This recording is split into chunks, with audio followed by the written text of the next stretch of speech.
What is up, everybody? Welcome to the MMA Engine and welcome to Propability. We're going to take a deep dive into these odds, into these props, these overs, these unders, these fight goes, these fight doesn't goes for UFC 280.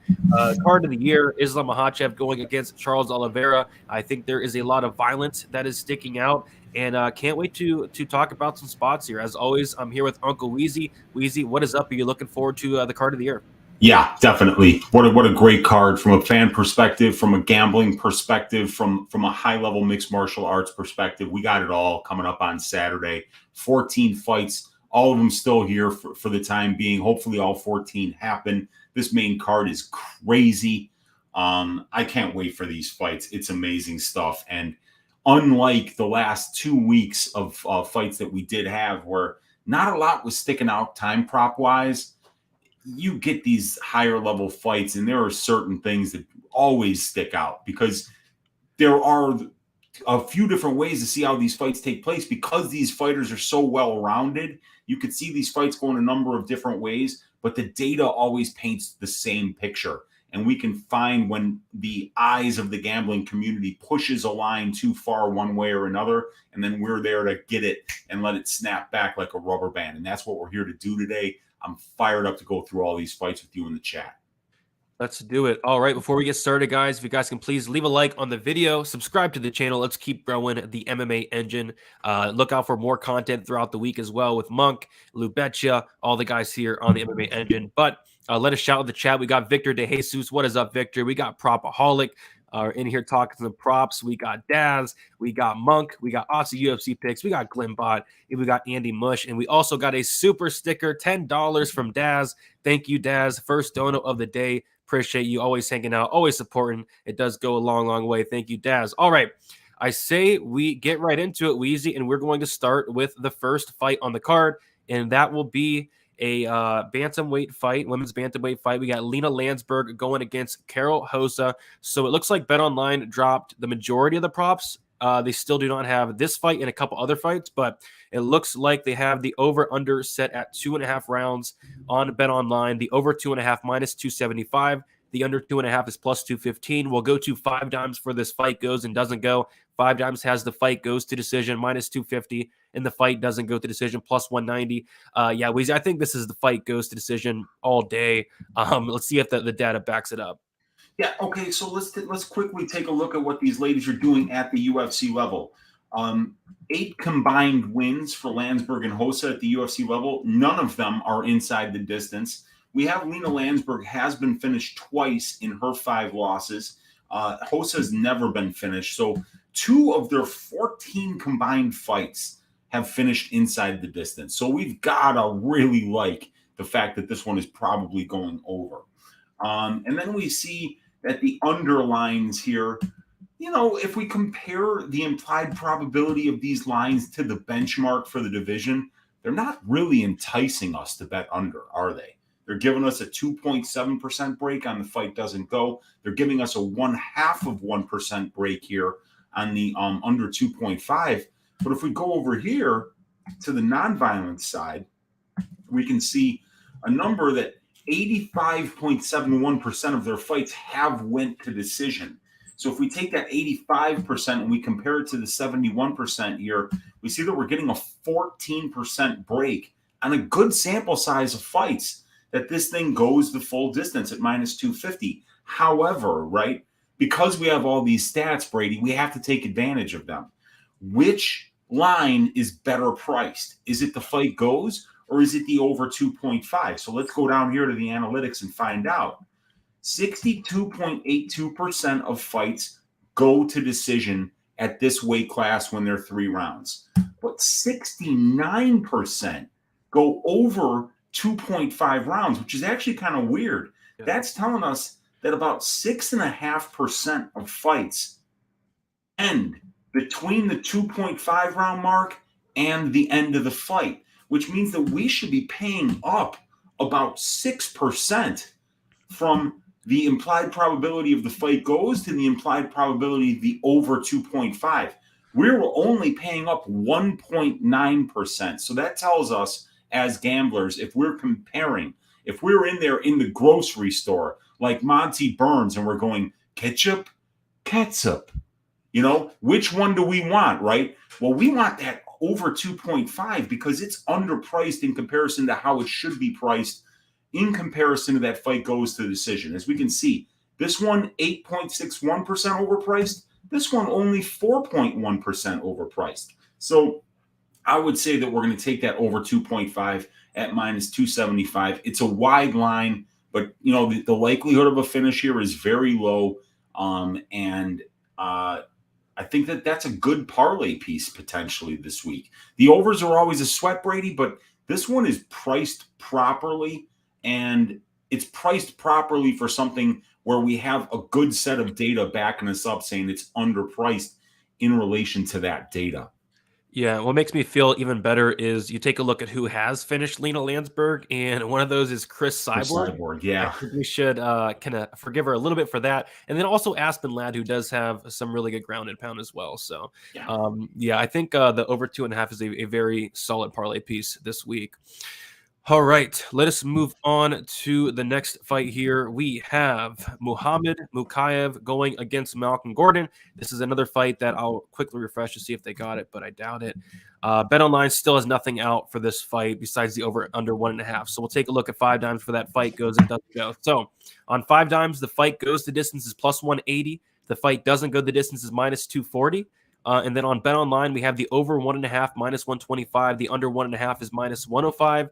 The fight doesn't go opened up minus 230, so has been some movement there. And yeah, I like violence here a lot. I was hoping since this is a flyweight fight, maybe catch the bookies off guard a little bit, but they know that Malcolm Gordon is a killer be killed fighter, one of the worst chins you'll ever see. And yeah, I kind of think Mokaev smokes him here. So I like violence, but you know, there's not really much you can do. Do I really want to, you know, lay minus 105 on a under 1.5 in a flyweight fight? Not really, but I really do think Mokaev gets him out of here pretty early. Weezy, what is the data saying about this one? Okay, so I was it took me a minute to figure out which fight you were going to here. What is the fight doesn't go priced at right now? Plus or minus 240. Minus 240, and the fight goes? Plus 180. Plus 180. Okay. So we're overpaying by a lot for these violence props. And the reason for that is we can see Malcolm Gordon finishing fights at a 78% clip as a pro, but he's been finished in all 5 losses. The line right now on Muhammad Mokaev sitting at around minus 750 to minus 1,000 is telling us that this guy has got an implied probability somewhere between 80 and 90% to win this fight. So if he's going to win this fight 8 to 9 out of 10 times, and if Gordon has never not lost inside the distance, you got to believe that it's going to be shaded towards violence in this spot. And it's not just shaded, it's shoved in that direction. We're overpaying by 21.12% when we compare how many flyweight fights go under 1.5. That number is 27.66%. They're asking us to pay 48.78% here. So we're overpaying by 21%. But when we compare how often these guys at the UFC level are going under 1.5 rounds, in their 6 combined fights, they're going under 4 out of the 6 times, which means that, at 66%, that's a 17.89 difference in our favor that we're underpaying when we compare these guys under 1.5 rates at the UFC level to the implied probability of the line. When we compare these guys under 1.5 rates at the UFC level to the 125-pound under 1.5 rates, they're going that 39%. So that's why we're overpaying by such huge numbers on these lines. It looks like the under 1.5 at plus 105 is better priced simply because we're overpaying by 29% here, but only 21% here. And we're getting an 18% break on the fighter data here, while we're getting only a 4% break on the fighter data here, which means that these guys, when they do finish fights, they're finishing them under 1.5. If it goes over 1.5, then it goes to decision. So it's telling us that the value here is on the under 1.5 when we compare the available violence lines against each other. And they're clearly trying to push us here. As we see, we're getting a 23% break at plus 180 over the from when we compare the implied probability of the line to the divisional decision rates, and we're getting a 14.89% break here when we compare the 57% rate to the 72% rate, which is the amount of fights that go over 1.5 rounds. So definitely some big numbers here, but in a small sample size of UFC fights between these two guys, which I believe is 6. So we can't be too worried about the numbers down here because it's a small sample size, but we do see that if we want to bet violence here, the bookies are onto it. They're making us pay up for it, and we better be damn sure that Mokaev goes out there and gets that ground and pound knockout, or knocks him out on the feet, or gets a submission, or he slips on a banana peel and somehow Malcolm Gordon finishes him. But I mean, I don't think that there's much of a likelihood as that. You know, at plus 105, I'd almost rather just like try a Muhammad Mokaev in an under 1.5 like same game parlay, because you could probably get better than plus 105. And if it's not Mokaev finishing the fight, I don't see him getting finished. Yeah, like Mokaev, you could do like the Mokaev round 1 or round 2. I'm curious to see what that is. Maybe the fight won't start round 3. Curious to see what that is. And then also that same game parlay under 1.5 Mokaev. Curious to see what that is. So yeah, we don't have any of those props out yet, so I'll have to see. But I do think violence. But yeah, I'm just gonna wait to see what else pops up there. Yeah, sorry about skipping around. They just recently changed some of these bouts around. So now it's we'll go to the Dobson fight next. We'll go to AJ Dobson going against Armen Petrosian. We do have props on this one. Sweet. So we have the over/under set at 2.5 rounds. The over 2.5 is plus 160 on BetOnline. The under 2.5 is minus 200. The fight goes decision plus 200. The fight doesn't go to decision at minus 260. The under 2.5 opened up at plus 130. Would have loved that line, but now it just got crushed to like minus 200. So I think it's a violent fight, but yeah, they're all over it. Missed that opening line, so I don't think I'm going to chase it now. I think I'm going to sit back on this one, but I am expecting violence here.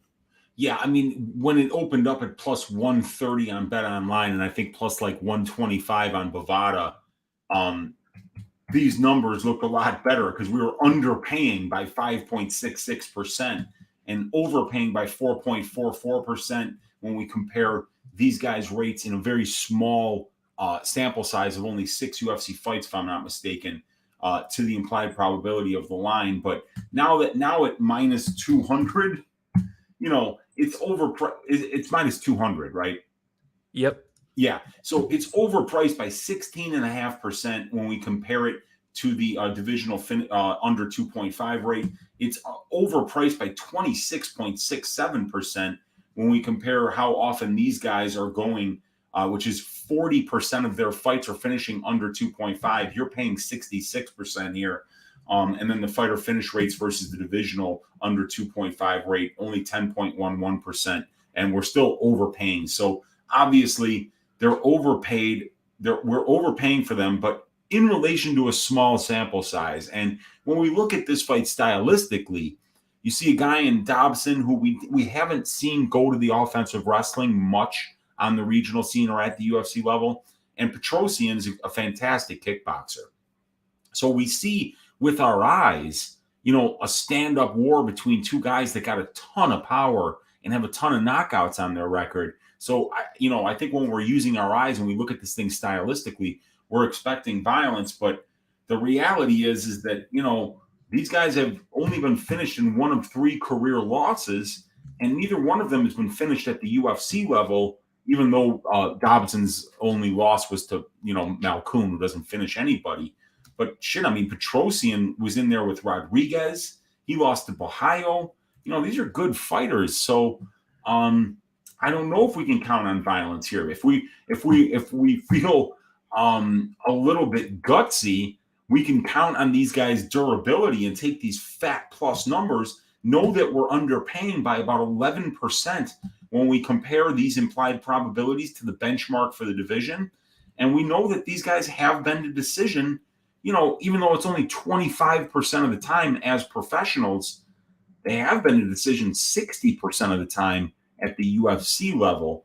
And, you know, we see that. We see that a lot when we see guys with 90% finish rates coming into the UFC, and then they face UFC level competitions and then, you know, they don't win any more by finish. So potentially this could go the distance, you know, but they're baiting you in to try to get you to bet that, and it would be a horrible sweat to bet that over 2.5 and that fight goes between these two guys who both hit so hard.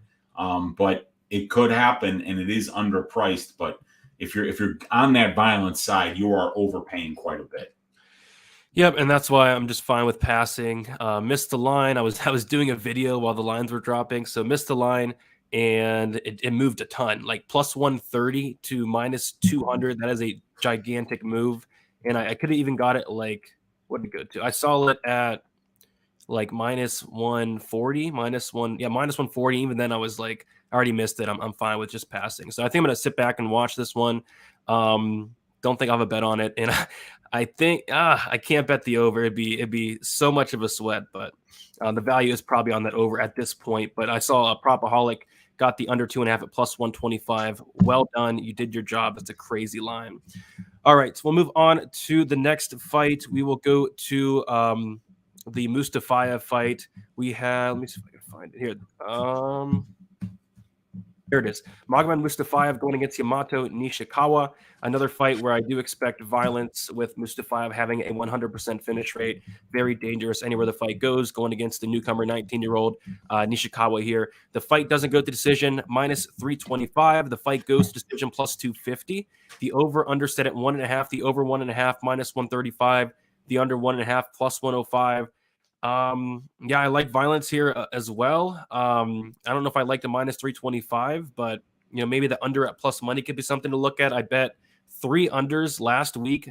2 of them hit, and believe it or not, the one under 1.5 that did not hit was the Jordan Wright fight, but the other 2 hit. I might go back to the under 1.5 in this fight potentially. I think Mustafaev should go out here and take care of this in the first round, but kind of a sketchy fight in general. With the 19-year-old aspect, things in Nishikawa, and then Mustafaev, a guy that has like 2 fights in the last 6 years. So another fight where I'm like, I don't know if I'll be touching this one, but violence clearly sticks out in this one, WEEZY. It really does. I mean, Mustafaev, my God, this guy just swings with such intention, and you know, and it's not like he's slow and predictable. I mean, like everything comes with power and not with a massive windup, but man, does he throw with intention. And he's finished every single one of his pro wins. And Nishikawa has finished 18 of his 21 pro wins. So somebody's got to win this fight. And these guys are finishing at a 91.43% rate as professionals. So, and they've both been finished in 2 of their 3 career losses. So at a 76.6% total finish rate in their pro fights, we like that, and we're paying 76.47% in on the minus 325 line. But that's with a Mustafaev who's got a 94% finish rate, and Nishikawa has 6 draws on his record because there were a lot of 2-round fights, as you told me on Stat Diggers, Brady. So I really like violence here. The under 1.5 at plus 105. I think that's all Mustafaev, right? Because Mustafaev is so dangerous early in fights. He throws with a ton of power, and he grapples to finish fights as well. He'll go for leg locks, tear your leg up. He's very, very good on the ground, in addition to being having a ton of power on the feet. So I think instead of playing that under 1.5 at plus 105, maybe you do a same game parlay with Mustafaev and under 1.5 to get a bigger number than that, because I don't see Nishikawa finishing Mustafaev early in this fight. Now, Mustafaev's a guy who has been finishing 2 out of 3 losses, but he's a very front-loaded fighter. So I think if Mustafaev does get finished, it'll be late in the fight, not early. So that plus 105, I think, is all on the Mustafaev side, you know, but that minus 325, I think is a fantastic parlay piece this week. You know, something for a PRP, something for the probability parlay, because Mustafaev either, I think, gets this thing done, or he runs into a much more active and spry 19-year-old kid who has had 30 fights in the time that, you know, I mean, if we look at if we look at this, Brady, and we go to the Mustafaev matchup, this is something that's very interesting here. Sorry. You're good. Mustafaev has, let's see, 17 fights. Yamato has 30. Yamato's pro career is 6 years and 7 months long. Mustafaev has had 2 fights in the last 6 years. So Mustafaev has had 2 fights in the same time period that Nishikawa's had 30 fights. That's how much more active Nishikawa's been here. So, this could be a potential where I feel like the fight doesn't go to decision. Now also includes a late Mustafaev finish, but a late Nishikawa finish as well, just because he's been doing this way more than Mustafaev has. You got to ask yourself, why a 35-year-old man has only fought twice in the last tour, has only fought twice in 6 years. It is a question worth asking. And the answer to that is probably nothing that's going to lead you to lay minus 700 on him, right? So sure. I think that minus 325 is a great parlay piece for this week, and I'm definitely writing that down. And the under 1.5 at plus 105, also very playable, just simply because Mustafaev is just terrifying. Yeah, Mustafaev has 14 wins, and 12 of those 14 came under 1.5 rounds. 12 of 14. And then the ones that came after 1.5, it was like a minute after, and then the other one was 15 seconds after. So, I mean, yeah, he's finishing under 1.5 more often than not, 12 out of 14 times, and the other two like super close. So, I don't know. I think I might take like a half unit shot on that under 1.5 at plus money. And then, yeah, like you said, the fight doesn't go as a parlay piece, even better. Absolutely. Yeah. I mean, we can count on somebody getting served in this spot. I just don't know if we can count on it to happen under 1.5, but that minus 325 is just a beautiful parlay piece. Absolutely agree. All right, what fight do you have next? For me, it's showing the Abu Bakr fight. I've got, let me see here. Yeah, that's the one I got. All right, so we'll talk about this one then. Interesting one. Abu Bakr Namagomedov going against Omar Gadziev. We have the over-under set at 2.5 rounds. The over is juiced to minus 200. Under is plus 160. The fight goes to decision. Minus 180. The fight doesn't go to decision. Is plus 150. This is one where I'm potentially looking at maybe a finish only on the Gadzhi side, the more dangerous fighter, whereas Nurmagomedov has been finishing all of his losses. So I think, if anything, that's kind of where I'm going to be looking. But outside of that, I don't really have much interest in this fight. By the way, that scorecard is no action. It is plus 115 for Omar Gadziev. So, yeah, not really any interest in this one, but curious to see what sticks out.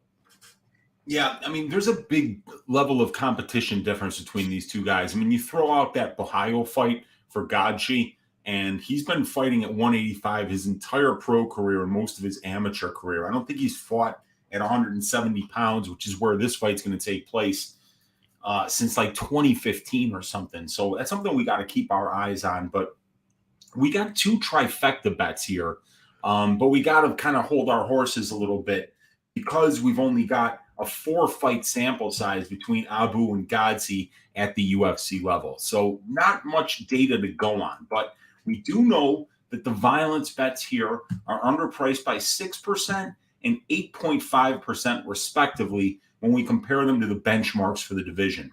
And we know that these guys are finishing inside the distance 50% of the time, so we're getting a 10% break there. And they're also under 2.5 50% of the time, so we're getting an 11.54% break there. And these guys are going under 2.5 and finishing inside the distance at a slightly better rate than the division. They're doing it at a 70.5% clip as professionals. And we could see that Gadzhi's got an 85% finish rate. Abu about a 5/8 finish rate, which comes out to 72%, and they've been finished in 3 out of their 4 losses. So that 72 and that 75%, really do kind of play out and give us an idea that these guys are finishing and getting finished at about the same rate. So we like that. It means that there's some uniformness there in the numbers.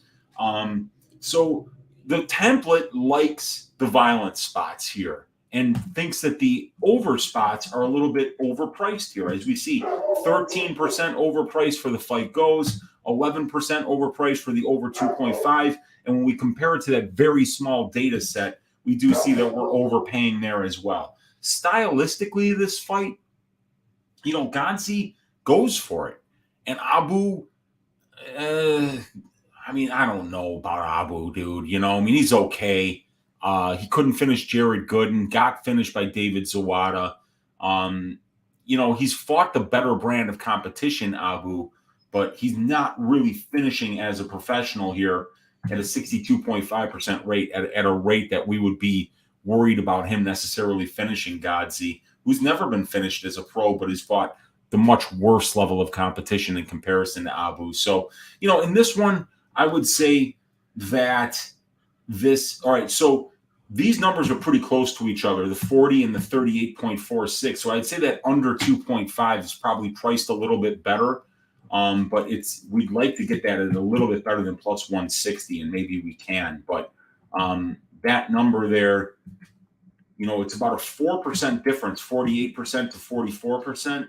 So we should be paying about 4% less, but we're only paying about 1.5% less. So if we can get that under 2.5 up around plus 175, I think we'd like that number a lot more. But really, you'd probably rather get that plus 150 for the fight doesn't go. I think that's priced a little bit better than the 160 for the under 2.5. Might as well get those other extra 2.5 minutes if you only have to pay up 1.5%. Yeah, that's true. This is one I'm probably going to stay away from. Don't really see much interest in this one, but yeah, probably violence, if anything. I lean towards the Gadzhi side, and maybe that's why, but yeah, probably going to pass on this one. I will not be passing on this next one, though. There's a spot that sticks out that I really do like. We have Lucas Almeida going against Zabara Tukugov. We have the over-under set at 2.5 rounds, the over 2.5 minus 173. Under 2.5 rounds is plus 143. The fight goes to decision. Minus 150. The fight doesn't go to decision is plus 120. And the spot that really sticks out here is that finish only, that scorecards no action for Almeida, which is plus 140. It was plus 150, just got hit. And the reason being is he has a 100% finish rate. Has finished all of his wins, all 14 of his wins, I think, which is a lot. And then you have Tukugov, which only has a 40% finish rate. I believe only one finish in the UFC. And Tukugov has been finished in 2 losses as well. So not only does Almeida have a 100% finish rate, he's never been finished. And Tukugov, very low finish rate and has been finished. So I really like that finish only at plus money there. But let's see the prop template says on this one, Weezy. Yeah, it thinks these violence lines are a little bit overpriced here. Now, they're just a little bit overpriced when we compare these implied probabilities here and here to the benchmarks for the division, right? But we've got not a great sample size here. We got 10 fights, but only 2 for Almeida, right? But in those 10 fights, we can see that the fighter finish rates are about 30%. So we're overpaying by 15% when we compare that to the implied probability of the line, and that these guys are finishing fights at a lower rate because Tukugov's fights aren't finishing inside the distance. We see 2 of 8 here, and then it's 1 of 2 for Almeida. So a 30% finish rate combined between these 2 guys. Now, if we go over here to the non-violent side, we can see that they're also these are also overpriced by about the same amount on the other side, but the data's in our favor here. And here's the thing, right?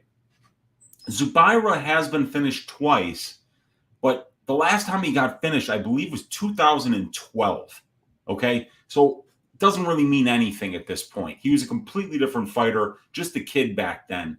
He's been at the UFC level, I think, for 8 fights now and has never been finished at the UFC level. So we can count a little bit on the durability of Tukugov. And we do know that Almeida's never been finished, but Almeida's got a ton of power and 100% finish rate. So we do have a kill or be killed fighter. Well, not kill or be killed, but definitely a kill fighter in Lucas Almeida going up against a guy in Tukugov who's never been finished at the UFC level and, frankly, has faced better competition than Lucas Almeida. So I think the fight goes here is a decent look.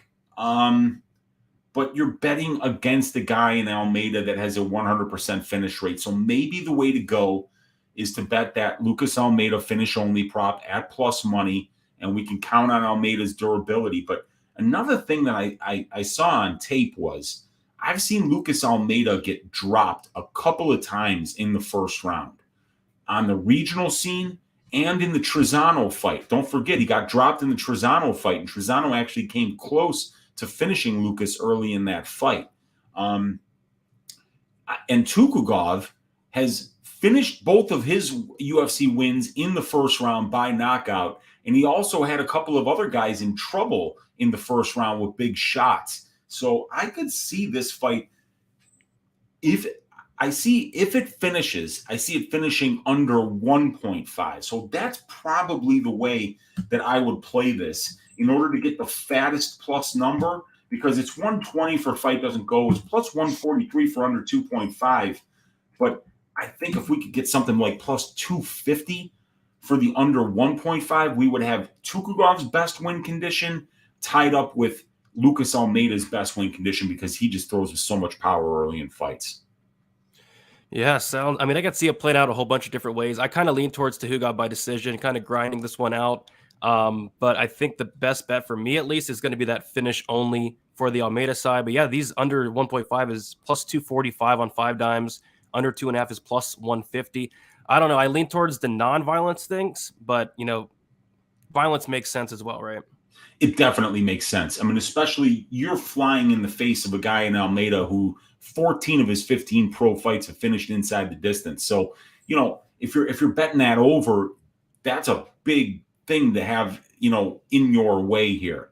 And then also, if you're going under, you're talking about a guy in Tukugov who has finished 2 guys, Aguilar and Ernesto Chavez, I think, were the guys that he finished. Yeah. The higher level competition, he's not finishing these guys, and I think, Almeida is a little bit higher level than the other guys that he did finish. I mean, like, at least on Aguilar's level, but way above Ernest Chavez's level. So, it's one of those ones that there's reasons to like both sides. The prop template, the data, likes the numbers here on the nonviolent side a little bit more, because the data supports it, and we have a decent sample size of 2 golf fights, but we've also got another side here where we've got 14 of 15 finishing inside the distance. So it's hard to pick either way here.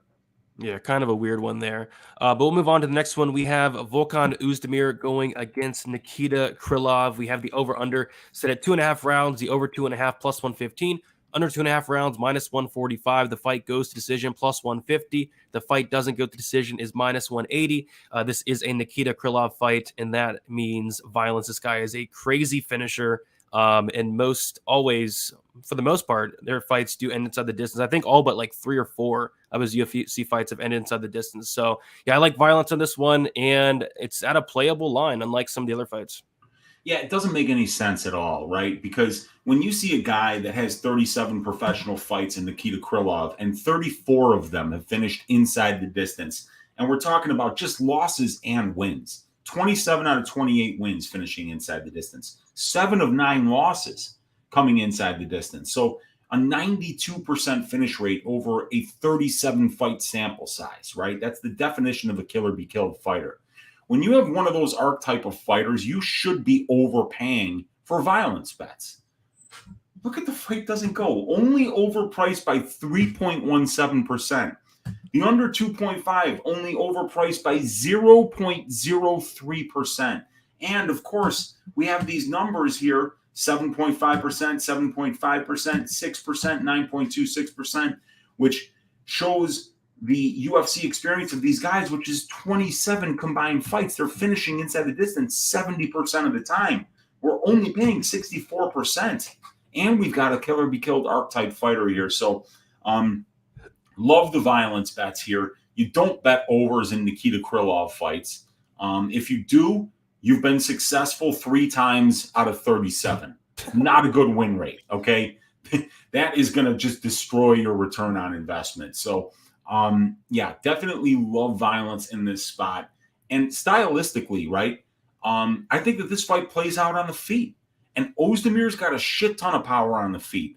Krylov has got a shit ton of power on the feet. Oezdemir's got 86% takedown defense, so I think he can keep the fight on the feet if he wants it there. And I think that the longer this thing stays on the feet, you're going to see both of these guys who are landing a ton of knockdowns and who have a ton of power in their hands. It's just going to be a matter of time before one of them lands a fight-ending shot. Yeah, I mean, it doesn't make much sense to me. We'll have to see. But yeah, I think, it's very bettable at minus 180. That line, when I saw that line, it kind of shocked. I'm not going to bet it because I already have the under 2.5.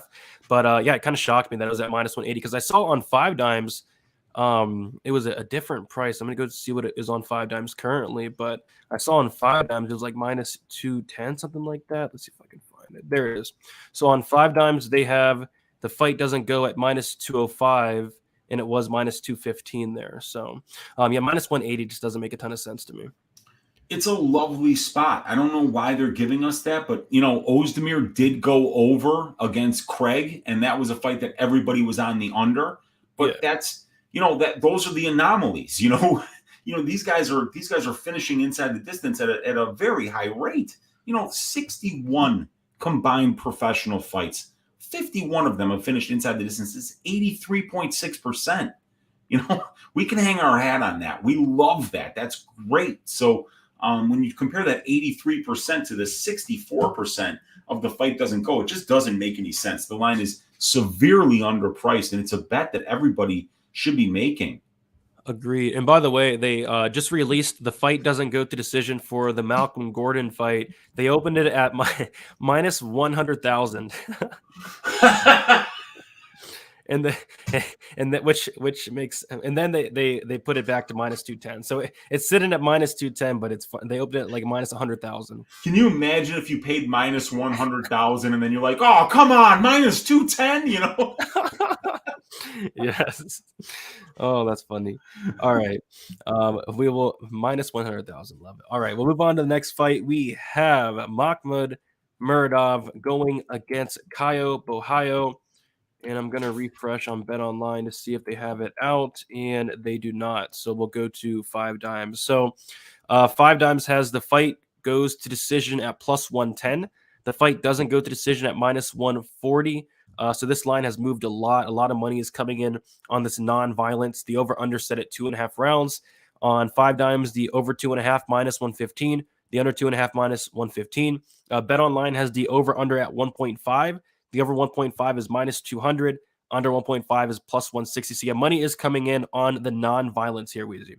Yeah, because we were talking about that minus 175, which is where the over 1.5 open. And we were like, man, you got to like that. That's, these guys, but we've got such a small sample size. Again, this prop template does a lot better for us, especially in this row, right? When we're looking at the fighter finish rates versus the implied probability of the line, the implied probability of the line is maybe the most important statistical benchmark that we have when we're trying to find out whether a line has value or not, right? So we take that important benchmark and we compare it to the two fighters and how they're going under 2.5, 1.5, 0.5, not starting round 3, not starting round 2.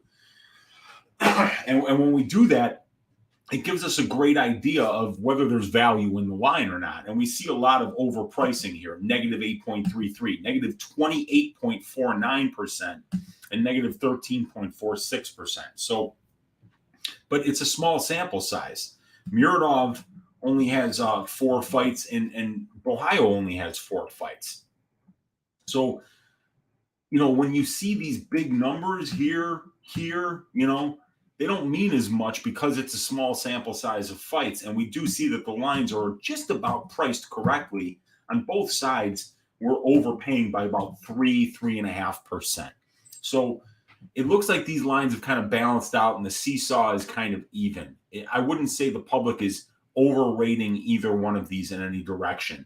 Stylistically, I think you could see this being Borralho laying and praying, or, kind of like winning minutes up against the cage and on the ground. But Muradov's got really good footwork. He can keep fights standing. His fights have stayed standing 93% of his UFC career. And that's very important because this guy's fighting other wrestlers like Trevor Smith and Anthony Sanchez. So, this is a possibility that it goes over, you know. But both of these guys have got a lot of power. Borralho will be dangerous to finish the fight on the ground should it go there, because Muradov's been submitted in 4 of 7 losses, and Muradov's just got a ton of power on the feet. Even the fight he lost against Gerald Meerschaert just pulled a Homer Simpson. He just absorbed significant strike after significant strike and just didn't go down. And then it looked like Muradov kind of got a little bit tired trying to finish him. Interesting fight, man. I think that even though this is a negative trifecta bet where all of them are overpriced just a little bit, man, minus 140 for fight doesn't go to decision, where you got a striker versus grappler matchup, and both guys, you know, have the ability to finish in their respective strong spots, is an interesting look for this fight. But the data doesn't love it yet. Maybe we can get it at a better price. Yeah, that's what I was thinking. Maybe later in the week, money keeps coming in on these overs, and maybe get it towards, you know, closer to plus money, and then maybe it's something to look at. But yeah, right now, I'm going to pass on, and kind of a tricky fight to kind of break down whether it's going to finish or not, because I see paths for it to finish, and I see paths for it to absolutely not finish if Kaio's just content with kind of grinding him out for 3 rounds. So one that I'm going to pass on, but we'll move on to the next one. We got Belal Muhammad going against Sean Brady here. We have the over-under is set at 2.5 rounds, and that over has been completely smashed. It opened at minus 175. Wow. Would have loved that. Would have loved that. And it is now minus 260. And the under 2.5 is plus 200. The fight goes minus 240, and the fight doesn't go now at plus 190. So yeah, money is pouring in on these overs, and I can't really disagree with it. I think this goes to decision more often than not. WEEZY, anything sticking out here? Yeah, okay, so 5 of their 21 combined UFC fights have finished inside the distance. That means 16 out of 21 haven't, right? So 76.19% of their fights are going to decision. And we're only paying 70.59% here. So we're still actually getting a break at minus 240 for the fight goes to decision. If you're going to bet the overs, we see that this one is overpriced by 16.6%, and this one is overpriced by 19.17% when we compare it to the long-term benchmark. So I would say the over 2.5 at minus 260 is the way to go, just in case you get that last 2.5 minute finish. That happens about 4.2% of the time, but yet you're only paying up 1.6% of the time here. So if you're betting overs here, that over 2.5 at minus 260 is a better price when you compare it to the minus 240 for the fight goes. And just, we've got that one fight for Belal that was a no contest. So I think 15 out of 21 is actually correct. And then 6 out of 21 maybe for fights finishing inside the distance, but it's a no contest. So I think we might have to throw that fight out. It probably just washes. But either way, the data still doesn't think that the over 2.5 is overpriced, because we're getting an 8.73% break here, and we've got a good sample size of fights. We got 21 fights. So that means something. This row means something here. And these guys are going over 2.5 at a rate that's 25.36% higher than what the division goes over 2.5 on the long-term benchmark as a whole. So over 2.5 at minus 260 is another potential parlay piece this week. Yep, couldn't agree more. Very good parlay piece at minus 260 there. But yeah, would have loved that opener, like minus 175. But yeah, it got smashed, rightfully so. Oh, that's such a great line. At minus 175, let's look. Minus 175. Yeah, that would have been so much better. We would have only been overpaying by 8%, but we're getting a 17% break here and a 25% break here. So that would have been a no-brainer. But minus 260, dude, still parlayable, still bettable. Absolutely. All right, we'll move on now to the main card. We have Manon Fiorot going against Caitlin Chookagian. BetOnline does not have props out for this fight yet, so we'll go to 5 dimes for that fight goes, which is minus 310. That fight goes opened up minus 300, and then the fight doesn't go as plus 244. The over under set at 2.5 rounds on BetOnline is minus 340, and the under is plus 265. That over opened up at minus 325. So yeah, money's coming in on the overs and the fight goes the distance, but you are laying a ton of juice. I think this does go the distance, but you're just laying a ton of juice here for it. Ton of juice. And 4 of their 19 combined fights have finished inside the distance. That's 21%. So yeah, 78.95% of their fights have went to decision. And we're paying 75.61% here. So still actually underpriced when we compare it to how many fights Chookagian and Fiorot at the UFC level have went to decision. So still bettable, still parlayable at this price. However, that over 2.5 at minus 340 is a better value. We don't have to worry about those last 2.5 minutes. We can see in this division, 125 pounds, that fights finish in that last 2.5 minutes over 4% of the time, but we're only overpaying. We're only paying up here by about 1.6% of the time. So that makes the over 2.5 at minus 340 the better bet. But you're laying minus 340, and Manon Fiorot is a finisher. I mean, Caitlin Chookagian isn't. But look, Manon's finished 6 of her 9 wins inside the distance. Chookagian 3 of 18. And at the UFC level, 0 of 11. So Manon Fiorot finish only prop is something that if I find it better than minus 300, I probably go just 5 units. Absolutely. And don't even think about it. Don't even think about it. I mean, if Chookagian finished Fiorot, it would probably be something that we talked about. Like, wow, did you see her just blow out her Achilles just going up the stairs to the cage? Or, you know, who saw that raven flying into the thing and took out Manon's eye? You know, there would just have to be something really, really strange to happen for Manon Fiorot to get finished by Caitlin Chookagian here. So the finish only prop for Manon, I think, is one of the better ways to look at this one. It's going to be juiced, but it's one of those ones where it would be like a fun gambling story to tell how you actually lost that bet, because people would be laughing their ass off, you know? Yes. You know, so, I mean, at this spot, I think that the fight doesn't go to decision at plus 244 is actually bettable. And you could just say, man, I hope Manon goes out there and destroys this woman. And guess what, Brady? It could happen. You know why? Abu Dhabi. Some people just don't show up there. You know who has fought there before in UAE Warriors? Manon Fiorot. 2 or 3 times, my friend. She's been there. She's fought there. She's trained there. Chookagian's going to be making a long trip over there. So, like Manon in this spot, and I think that at plus 244, that's a really cheeky look for a fat plus money spot. And we could see a finish here. So that's something I might be sprinkling a little bit for a half unit, you know, to win 1.2. A violent spot here that I think everybody's just forgetting how mean Manon Fiorot is. Yeah, and it looks like Fiorot inside the distance is around like plus 365 as well, which that's pretty juicy considering she's a pretty big favorite here.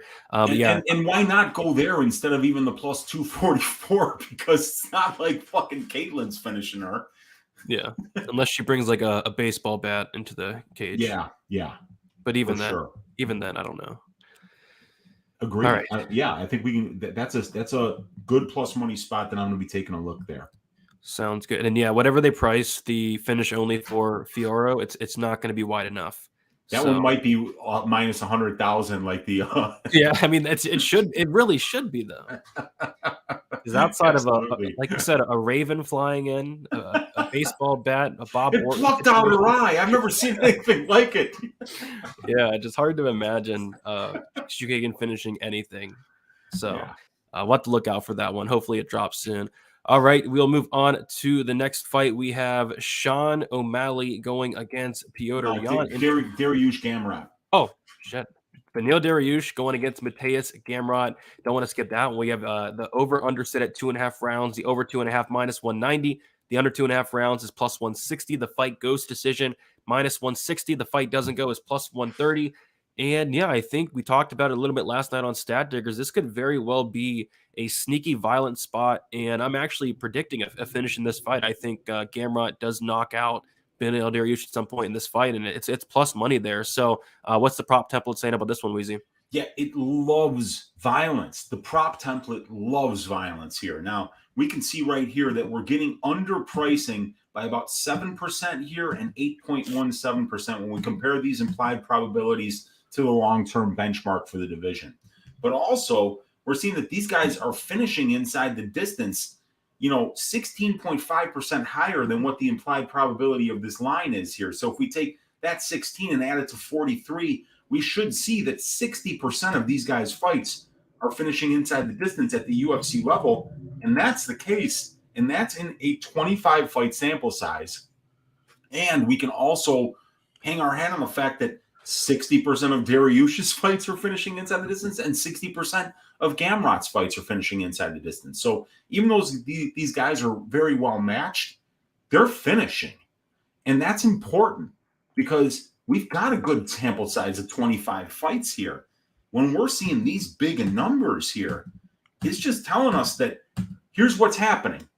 The betting public is saying, great matchup. Gamrot versus Dariush. Both of these guys, great wrestlers. Both of these guys have done a great job winning minutes in the grappling. Neither one of these guys is really getting submitted. So we see it going the distance. But the data is telling you, man, they push this too far. When you look at these non-violence props here, overpaying by 12%, but you're overpaying by 21 and 25%, Brady, when you're comparing these guys over 2.5 rates and fight goes rates to the implied probability of the line. They're saying these things go over 2.5 about 2/3 of the time, goes to decision over 60% of the time. But these guys are going to decision only 40% of the time at the UFC level. So it's an interesting look here. The prop template, we very rarely see these trifecta bets, but it's even harder to see them in 25 fight sample sizes where this number here is sitting just barely above 0%. We're getting 7%, 8%, and then we're getting 21.5% here, 16.5% here. This under 2.5 at plus 160, man. The fight doesn't go at plus 130. They're bets that the analytics is screaming at you to make. And you know what this reminds me of? What's that? It reminds me of a bet that I cashed at plus 205, which was the under 2.5 in the Damon Jackson-Pat Sabatini fight. Everybody saw those guys grappling for the full 15, which is what I think people are seeing here. And they're forgetting that these guys are great fucking finishers. They're forgetting, these 62% finish rate here for Dariush, 57% finish rate here for Gamrot. But at the UFC level, Dariush is finishing high-level competition over half the time. Gamrot finishing 3 of his 4 wins inside the distance. And these guys, and Dariush has been finishing every single UFC loss, every single one. All of them 3-round fights. So the data loves it. The price has went too far towards the nonviolent side, and I think we're going to be cashing the unders here because the stylistic matchup got in the way and drove the price too high. Sounds good. That is one I'm highly considering myself. Yeah, I like that one a lot. So plus 130, if it doesn't go, plus 160, under 2.5, both spots I'm considering. All right, now we have the Sean O'Malley versus Petrosian fight. We have the over-under set at 2.5 rounds, the over 2.5 minus 200, the under 2.5 plus 160. The fight goes to decision minus 170. The fight doesn't go to decision is plus 140.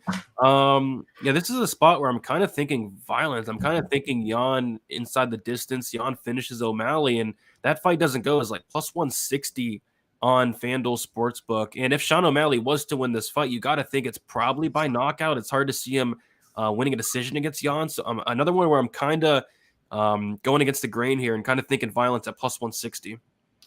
Yeah, well, the prop template has everything that we're looking at here on the violence side as a trifecta bet. That never happens. Plus 8%, plus 10%, plus 2%, plus 8%, plus 8%. We're in the negative by 0.09% here. All positive here. all positive here. All negative on the non-violent side, right? If we look at the UFC sample size of finished fights, 11 of 20, 7 of 10 for O'Malley, 4 of 10 for Jan. Jan's not getting finished by anybody. O'Malley been finished in his only loss. So the prop template's telling us that in a decent size, data size here of 20 UFC fights, not only are these lines underpriced in comparison to the benchmark for the division, Brady, they're also underpriced in comparison to the fighter finish rates. Now, O'Malley finishing guys that aren't great fighters, right?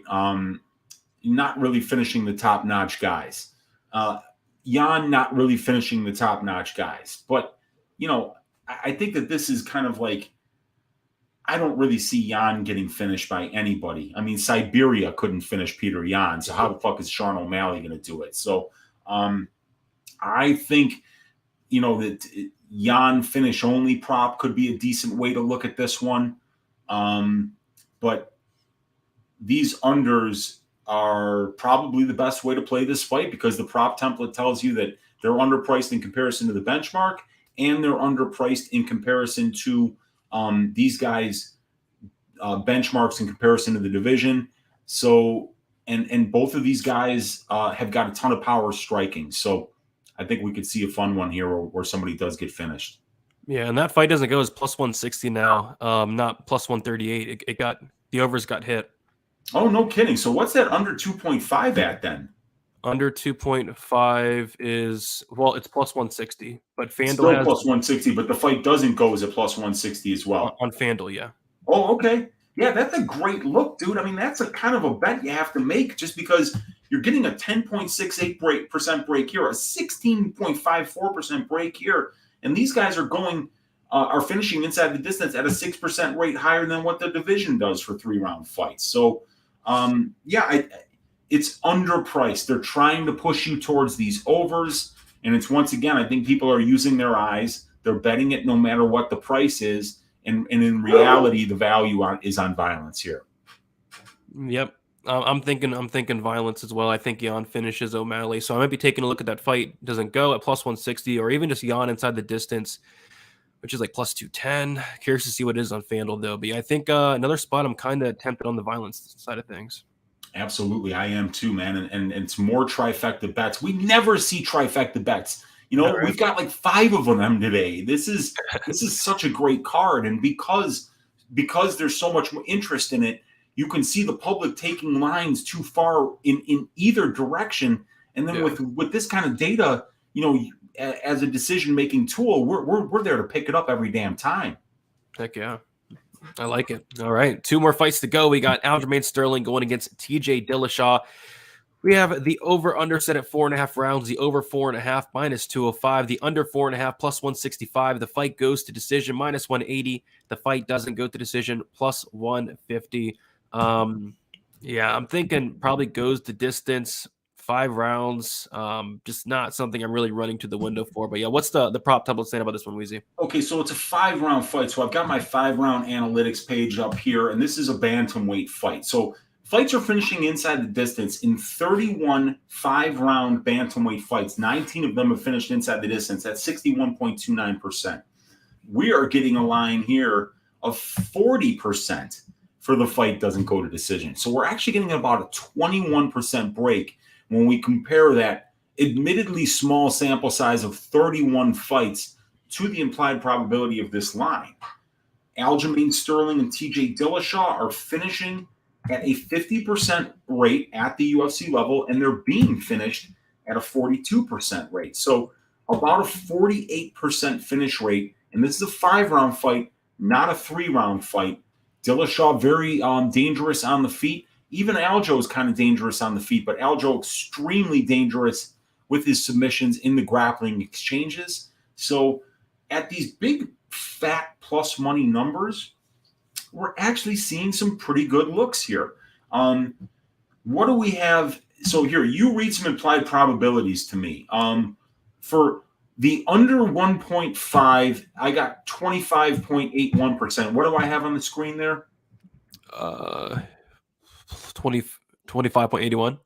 Oh no, never mind. So you can't read it. I was switching back and forth as if you had the prop template up on another screen. Oh, so, no, you got it. No, yeah. So like these fights are going under these rates: 25, 32%, 38%, 58% for the under 4.5.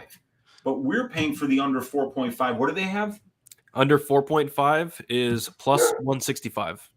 165 is a 37% implied probability. So right now, it's kind of telling us, Brady, that this thing has went way too far towards the overs. If we compare those to the benchmarks, if we compare the mostly 3-round fights that these guys have been in to these benchmarks that we have, the prop template likes violence here. And, like I said, these things are finishing inside the distance at the bantamweight 61.29% of the time, but we're only paying 40% at a plus 150 for the fight doesn't go. And these guys are actually finishing at a higher rate than that. In mostly 3-round fights are finishing at about a 48% clip. So stylistically, I kind of see this one going the full 5. But data-wise, it's telling us that the value is a little more skewed towards these violence bets. Yeah, it'd be violence if anything for me. And I'm with you. I think my eyes are telling me this goes the distance, so I'm probably going to stay away. But if I was forced to bet it, it would be on those. It'd be on the violence props, if anything. Yeah. And I know Bootsy likes that plus money on the violence. He's fired up, man. I got to take him for a walk, and I'm doing the Die Hard MMA podcast in 24 minutes. So let's take the most obvious fight of the night and break it down from a time prop perspective, Brady. Yep, and it's violence, man. The fight doesn't go minus 500 on Bet Online, FanDuel Sportsbook. Shout out to FanDuel Sportsbook. They opened it up at minus 172 a month ago. I actually went to max bet. The fight doesn't go to decision at minus 310 on Bovada, and thankfully I went to check FanDuel. I was like, let me check FanDuel, see if they have anything out, and they did, and it was at minus 172. So I max bet it at that price tag, and it went to minus 210 like a day or two later.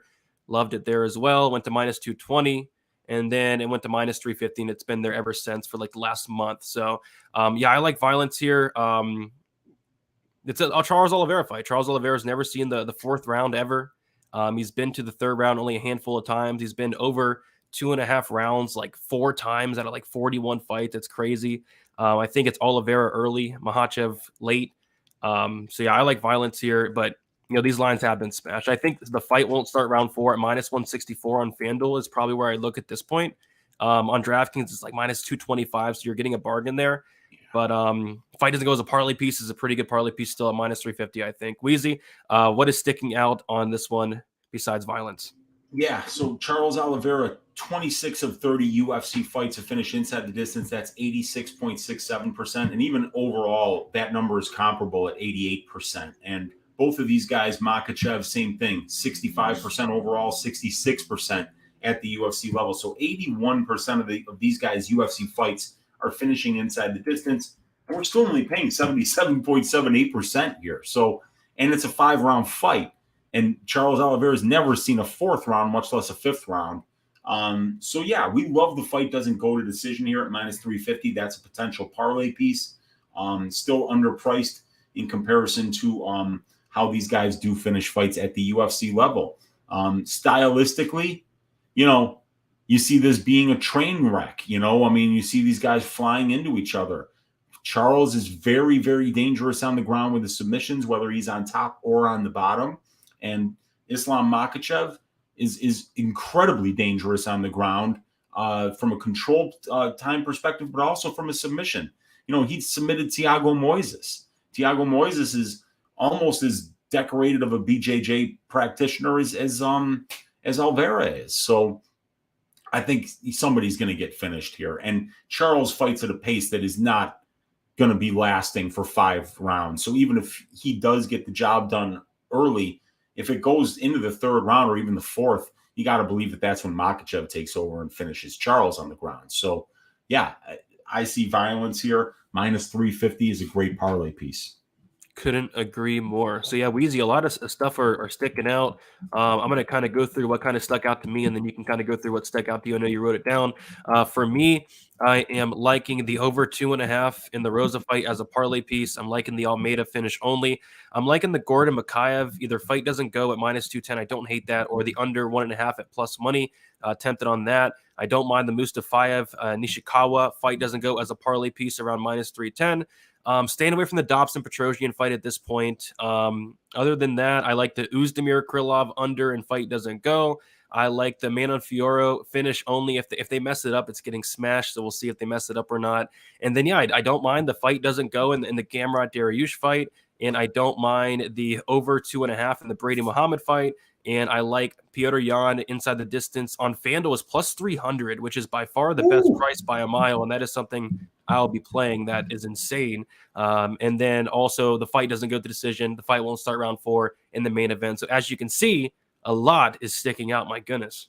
A ton of it. I think we could put together like a 4-leg parlay this week, which would be really good. And that would be the Rosa Landsberg over 2.5 at -275.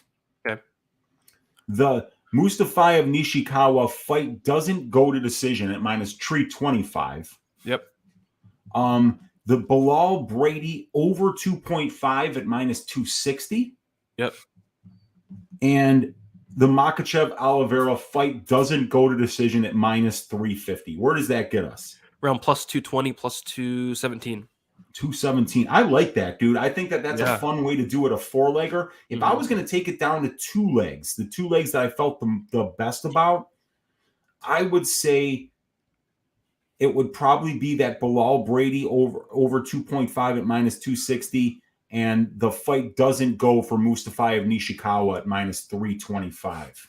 Okay. Yeah, I mean, I like all 4 of those legs. I think all 4 of those legs are really good looks. Absolutely, and it's a fat plus number, and I'd be surprised if any of those didn't happen. But really, there are some great spots that stick out that they don't stick out as parlay pieces, but plus 244 for Fiorot Chookagian doesn't go to decision. I think that's not a bad look. Those Gamrot Dariush fight doesn't go and under 2.5 are trifecta bets. That Oezdemir Krylov under 2.5 at -145, that's almost a trifecta bet. Great spots there too. Sounds good. So we talked about a lot of spots. I have some bets to make. You have a show to make and a dog to walk. So we'll let you get out of here, Weezy. Everybody check out Weezy on the Die Hard MMA podcast. And it's going to be coming up in about 18 minutes. So we got to get you out of here, Weezy. Thank you all for watching. And yeah, subscribe to the channel, leave a like, and best of luck for UFC 280. See you guys later.